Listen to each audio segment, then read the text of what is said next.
1925 में आरएसएस बनी थी, 100वां क्या नाम है स्थापना दिवस मना रहे हैं अगले साल, ठीक है। और 1922 में समता संघी दल बना था। आपका कार्य शून्य है, आपके साथ आपके लोग नहीं हैं। और ये बहुजन समाज नाम का जो दिमाग में फितूर है ना, बहुजन समाज 85% के नाम पे 15% इकट्ठे नहीं होते। तो नमस्कार, मैं राहुल नागपाल और आप देख रहे हैं सोशल मीडिया। मैं गाजियाबाद में हूँ और गाजियाबाद में आज संविधान दिवस मनाया जा रहा है। कल 26 जनवरी 2024 है, यानी संविधान दिवस वैसे तो 25 नवंबर को मनाया जाता, लेकिन 26 जनवरी को गणतंत्र दिवस होने के नाते लोग संविधान दिवस के रूप में भी इसको सेलिब्रेट करते हैं। तो कल 74वां 75वां सेलिब्रेट है एक तरीके से गणतंत्र दिवस का।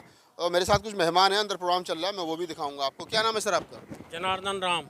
जनार्दन राम साहब कहाँ से बिलोंग करते हैं? जनार्दन राम,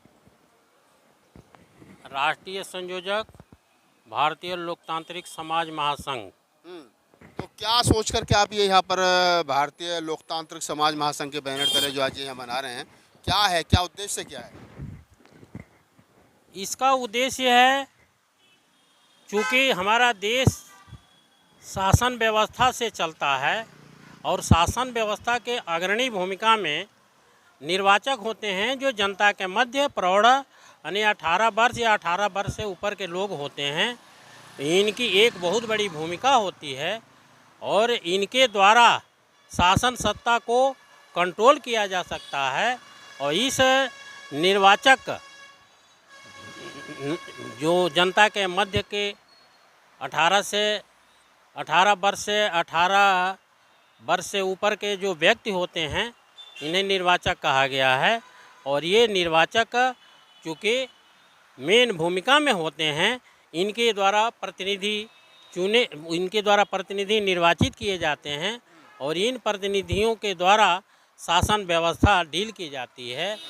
तो चूँकि शासन व्यवस्था निर्वाचकों से होकर के आगे बढ़ती है, तो निर्वाचक की भूमिका में एक तो गुप्त वोट कास्टिंग होती है, दूसरा खुले में जो है उन्हें अपनी समस्याओं से समय समय पर अवगत कराते रहना है, ताकि 5 वर्षों तक वो इनकी भावनाओं के अनुसार इनके शिक्षा, स्वास्थ्य, रोजगार, देश के में शोध विकास और उच्चीकृत करने वाली जो भी कार्यक्रम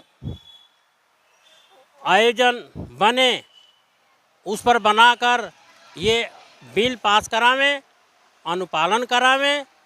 ये आपने जितनी चीज़ें बताई, स्वास्थ्य, शिक्षा, व्यवस्था, वर्तमान समय में आपको लगता है कि वोटर्स को इन सारी चीज़ों की ज़रूरत है? ऐसा है कि ज़रूरत तो सबको है। सबसे महत्वपूर्ण मैटर ये है कि एक मनोवैज्ञानिक हुए थे ब्रेंटानो ने ये कहा था कि जो चीज़ मानव की प्रकृति में है कि जो चीज़ उपलब्ध है वो नज़र नहीं आती और जो नहीं उपलब्ध है वो नज़र आती है। तो इन्हें जब अधिकार कर्तव्य की एक साथ की अभिव्यक्ति, मत की ढलाई यानी वोट कास्टिंग जब हम अधिकृत हो गए, तो उसके बाद फिर हमारी जिम्मेदारियां बनती हैं, दायित्व बनता है कि हम जो है जो संवैधानिक मोरालिटी है उसके तहत संसदीय लोकतंत्र, संसदीय का जो भावार्थ है, डिस्कशन, विचार विमर्श, तो ये जो है जहाँ देश को एक रंग में रंगने की कोशिश की जा रही हो, राम मंदिर बन गया हो, लोग कह रहे हो पेट्रोल 500 रुपये लीटर हो, वोट मोदी जी को देंगे, ना रोजगार की जरूरत है, ना नौकरी की जरूरत है, ना व्यवसाय की जरूरत है, ना क्या नाम है संवैधानिक की सोच की जरूरत है, ना वैज्ञानिक सोच की जरूरत है। लोग रंग में रंगे हुए हैं धर्म के में। आप यहाँ 50 आदमी 100 आदमी इकट्ठे होकर के संविधान की बात करें, कौन सुन रहा है तुम्हारी? अभी ये भारतीय लोकतांत्रिक समाज महासंघ 26 नवंबर 2022 में अभी अपना कार्यक्रम शुरुआत किया है। इनिशिएट किया सारे है। के सारे रिटायर पर्सन हैं, आपके अरे बच्चे भी नहीं आ रहे यहाँ, जो जिन्होंने जिन्होंने अभी जो 22 तारीख को घरों पे भगवा झंडे लगाए हैं, वो तुम्हारे बच्चे, तुम्हारे रिश्तेदार कहाँ हैं यहाँ? आप सब रिटायर हो गए, 50-50 हज़ार रुपये तो पेंशन ले रहे हो, यहाँ संविधान दिवस मना रहे हो, बच्चे कहाँ हैं तुम्हारे?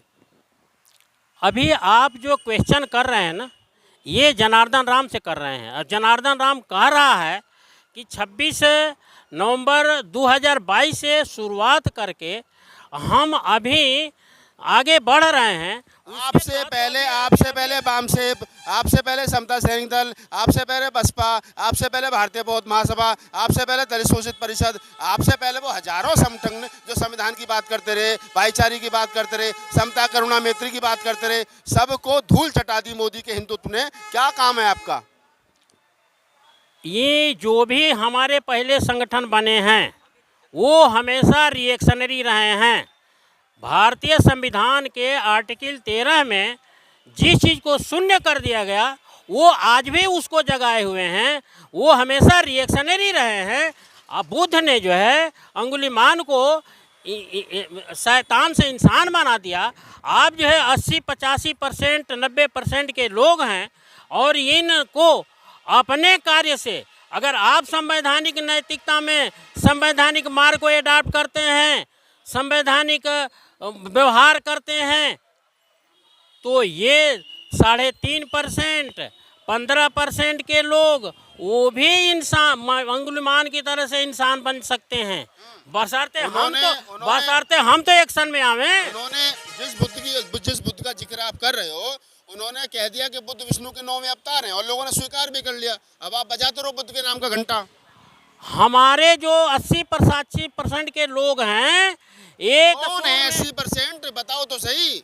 जाट तुम्हारा शोषण कर रहा, गुर्जर तुम्हारा शोषण कर रहा, ओबीसी की आधी से ज्यादा आबादी तुम्हारे साथ खड़ी नहीं होती, वो हिंदुत्व का झंडा ले रहे हैं, वो रात के अंधेरे में डॉक्टर अम्बेडकर की मूर्ति तोड़ कर चले जाते, तुम रिश्तेदारी निकाल रहे हो उनसे। ऐसा है कि जो रिश्तेदार है हमारे देश, करवाते रहो बहन बेटियों को बलात्कार।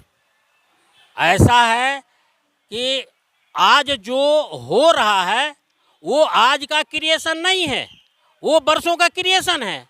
आज जो हम करेंगे वो बरसों तक चलने वाला। 1925 में आरएसएस बनी थी, 100वां क्या नाम है स्थापना दिवस मना रहे हैं अगले साल, ठीक है, और 1922 में समता सैनिक दल बना था।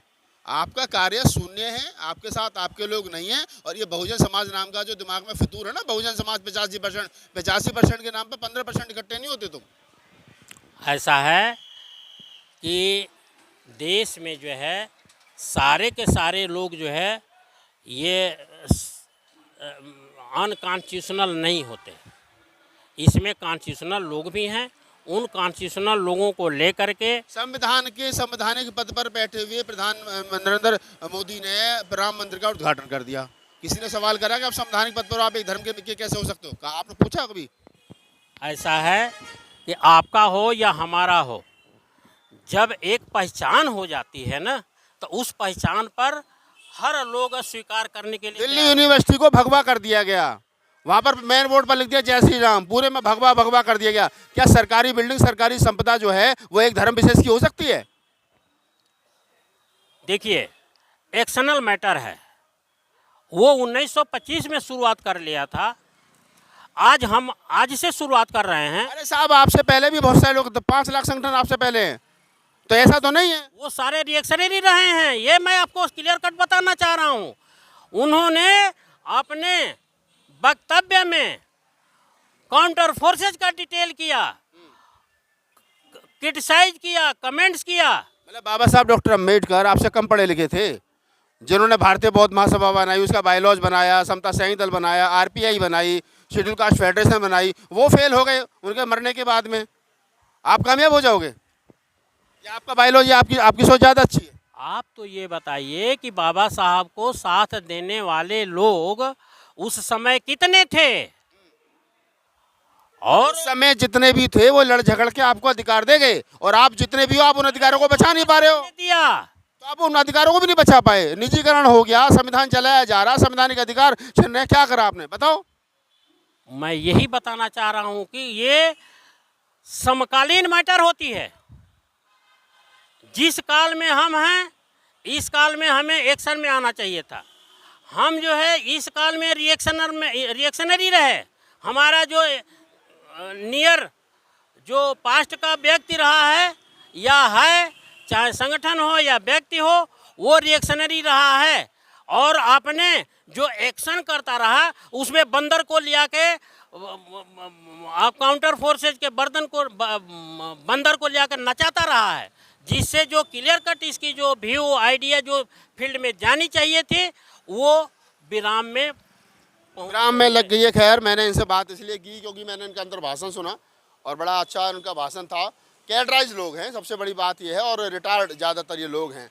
और मेरा सवाल फिर वहीं खड़ा होता है कि बंद कमरे में इस प्रकार का संविधान जागरूक अभियान चला करके या कुछ लोगों को इकट्ठा करके क्या हम उन तमाम शक्तियों को रोक सकते हैं जिन शक्तियों ने इस देश को का भगवाकरण कर दिया गया है। जो लोग बाबा साहब डॉक्टर अम्बेडकर का नाम दिन के उजाले में बसते हैं, मंचों पर लंबा लंबा लेक्चर देते हैं, उन्हीं के बच्चों ने, उन्हीं के घरों पर मैंने देखे कि किस प्रकार से भगवा लहरा रहा था और वो लोग भगवा टोपी लगा करके उनके बच्चे नाच रहे थे और वो तमाम लोग मंचों पर आकर के लंबा लंबा लेक्चर देते। बाबा साहब डॉक्टर अम्बेडकर की सोच और वो फूले अम्बेडकरी आंदोलन, जिस पर मैं हमेशा जिक्र करता हूँ और हमेशा विश्लेषण करता हूँ, क्या इन 80 सालों में या 90 सालों में बाबा साहब डॉक्टर अम्बेडकर जो दे करके गए वो भी ये लोग नहीं बचा पा रहे हैं। आंदोलन किस दिशा में और कहाँ जा रहा है, आप खुद विचार करिए। इस वीडियो के बारे में आपकी क्या प्रतिक्रिया है, कमेंट्स बॉक्स में बताइए। धन्यवाद।